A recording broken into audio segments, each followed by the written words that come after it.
Yang dirahmati Allah Subhanahu wa taala, musibah apa yang paling fatal dan paling menyakitkan dalam hidup kita coba? Ini ada dapat beberapa share ya. Kata sebagian teman-teman, musibah yang paling luar biasa itu dan susah banget buat ngerelain, ditinggal pas lagi sayang-sayangnya.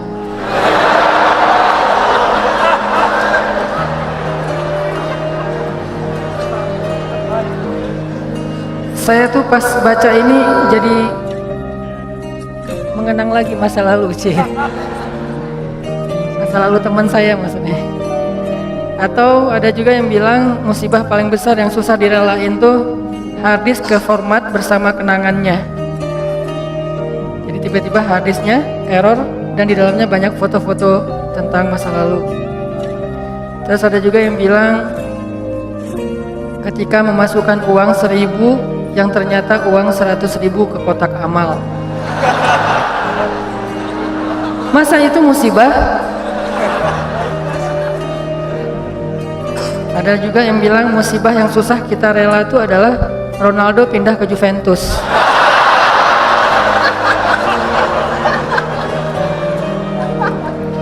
Buat saya musibah hari ini adalah Belgia kalah sama Prancis.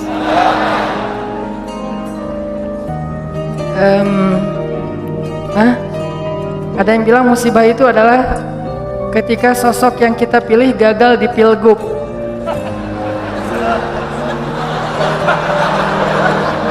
Ini yang ngomong bukan saya ya. Nah, saya emang nggak gagal,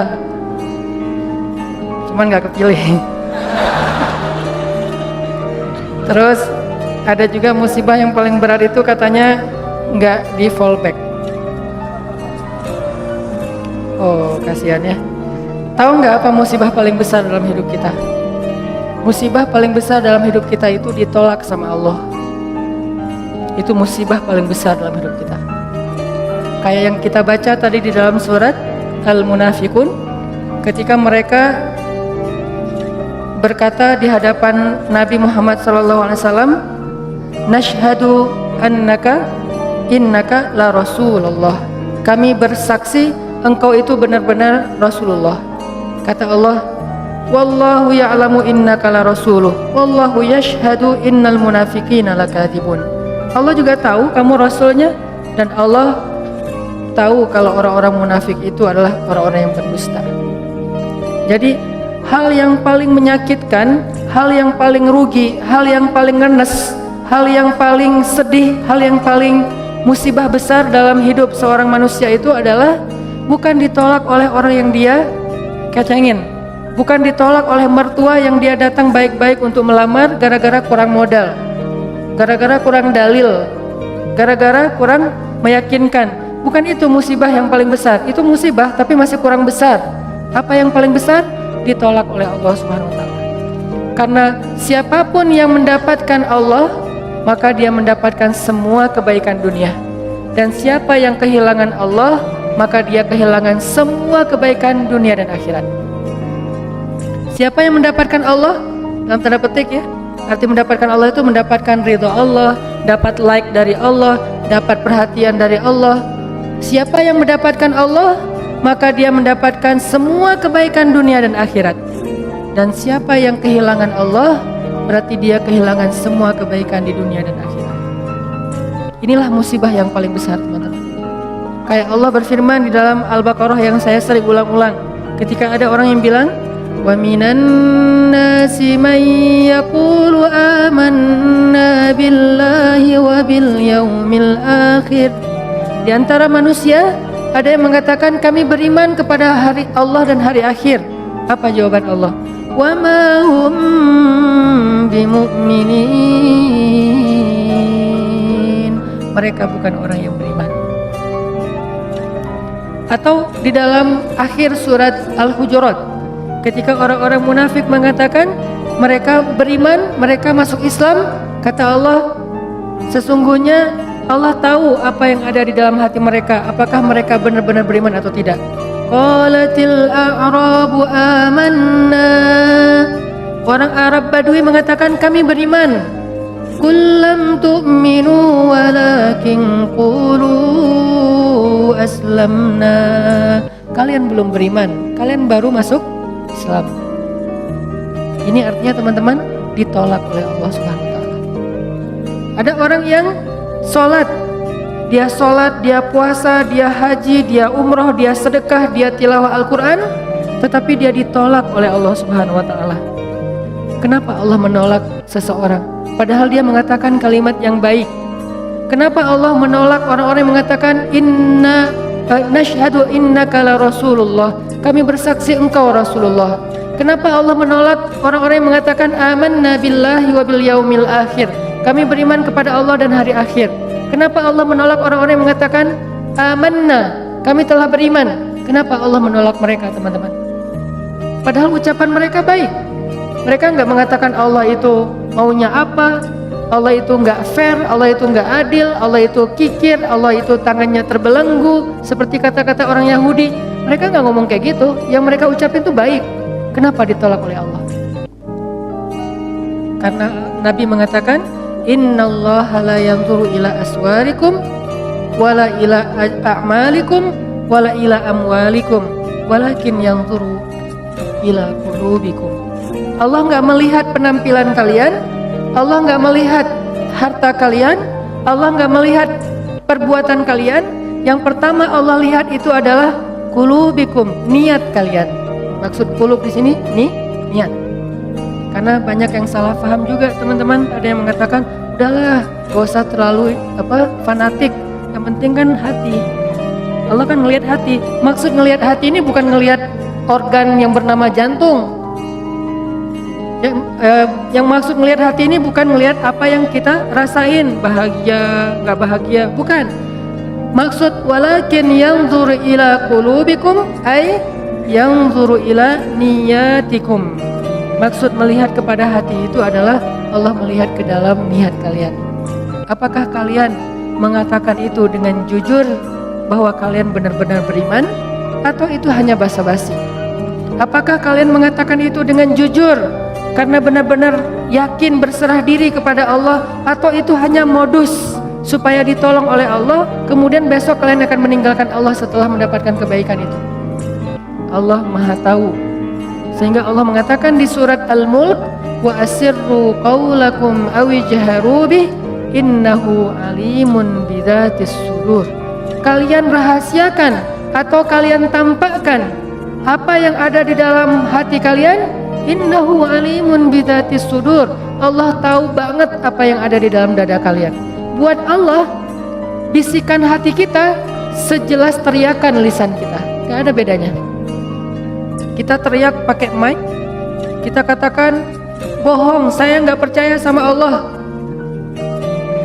Lalu kita teriakan dengan hati, kita berbisik dengan hati, dengan sepelan mungkin, saya nggak percaya sama Allah. Itu suara hati dan suara mulut kita, lisan kita di sisi Allah sama, nggak ada bedanya.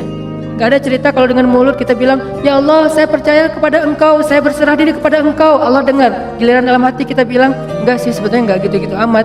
Apa? Allah nggak kayak gitu. Karena Allah mendengar isi hati kita sejelas mendengar suara dengan lisan kita, sangat jelas. Sehingga ketika ada Nabi yang berdoa dengan suara yang lirih, Nabi siapa? Zakaria. Dzikru rahmati rabbika abadahu Zakaria idh nada rabbahu nidaan khafiyya. Nidaan khafiyya, suara yang lembut, pelan, lirih. Tidak ada yang mendengar seorang pun kecuali Allah Subhanahu wa taala. Allah mendengar dengan jelas. Bahkan kalau suara itu tersembunyi di dalam lautan yang gelap, lebih dalam daripada Danau Toba, gelap banget nih.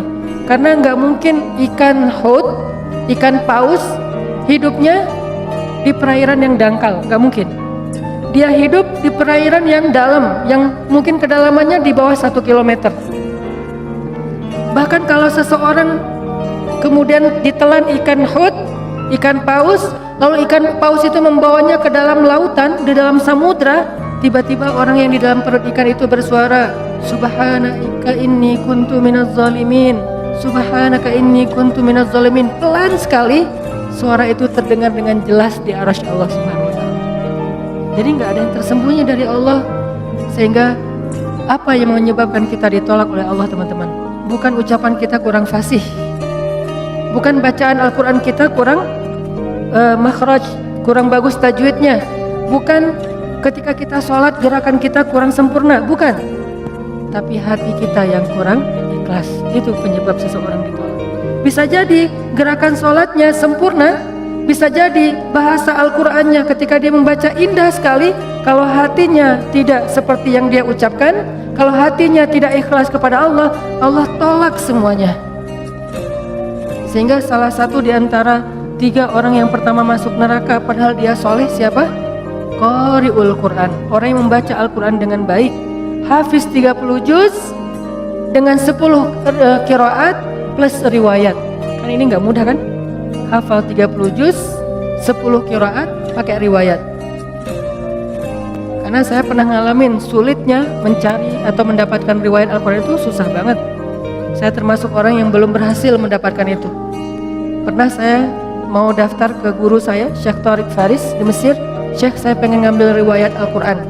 Syekh senang karena beliau suka dengan bacaan saya. Ya udah sini, saya akan ajarin kamu. Syaratnya pertama, kamu hafal 1 buku. Saya dikasih 1 buku tebalnya 500 halaman. Isinya adalah syair. Kurang lebih 500 halaman isinya syair, dan syair itu berbunyi tentang cara baca Al-Quran. Huruf ini ketemu huruf ini dibaca begini, ayat ini wakafnya di sini, Nabi dulu wakafnya di sini, ini bacanya dengan riwayat ini begini, riwayat itu begitu, dan seterusnya. Tapi bentuknya syair, bahasa Arabnya matan. Syair 500 halaman kurang lebih disuruh hafal. Dikasih. Ternyata kita satu geng, saya beberapa teman-teman termasuk ada anak Mesir. Seminggu kemudian diuji sama Syekh. Ketika seminggu setelah itu kita datang ke Syekh, tiba-tiba anak Mesir teman saya, dia bilang, Syekh, saya sudah hafal syair itu. Buku tebal dia hafal seminggu. Terus dites sama Syekh saya, lancar. Terus Syekh saya tanya ke saya, Hanan gimana? Syekh, daftar isi juga belum? Daftar isinya aja belum kehafal, dia udah hafal 1 buku. Saking susahnya mendapatkan riwayat Al-Quran. Jadi kalau ada orang yang hafiz Al-Quran pakai riwayat, itu keren banget. Tapi sekeren itu, sedahsyat itu, sesulit itu dia memperoleh 1 riwayat Al-Quran, kalau nggak ikhlas, habis semuanya. Riya sedikit aja, riya itu nggak perlu ke ribuan orang, 1 orang cukup. Karena riya itu kan nggak harus, saya riyanya cuma 1 orang doang kok, masa hilang sih? Enggak, 1 orang aja kalau kita riya habis, apalagi riyanya kepada ribuan orang. Saya pernah cerita kan gimana sulitnya menjaga ikhlas. Ikhlas itu gampang, yang susah itu menjaga ikhlas. Di awal insya Allah ikhlas. Nggak mungkin juga kita di awal pengen riya, kan nggak mungkin ya. Sholli sunnata tahiyatul masjid ri'a an-nas, kan nggak ada ya.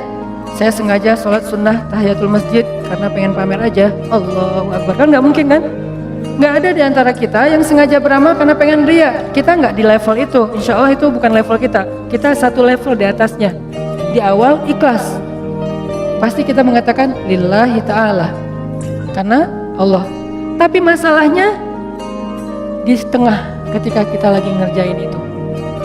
Ketika kita lagi sedekah lewat kenceleng, dari ujung kita lihat 1.000, 2.000, 5.000, paling banter 10.000, kita 100.000 gitu kan.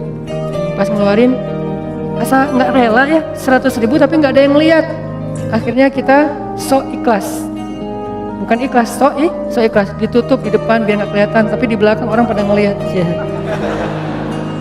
100.000, terus nggak dimasukin semuanya, harus ada sisanya, terutama yang bagian angka.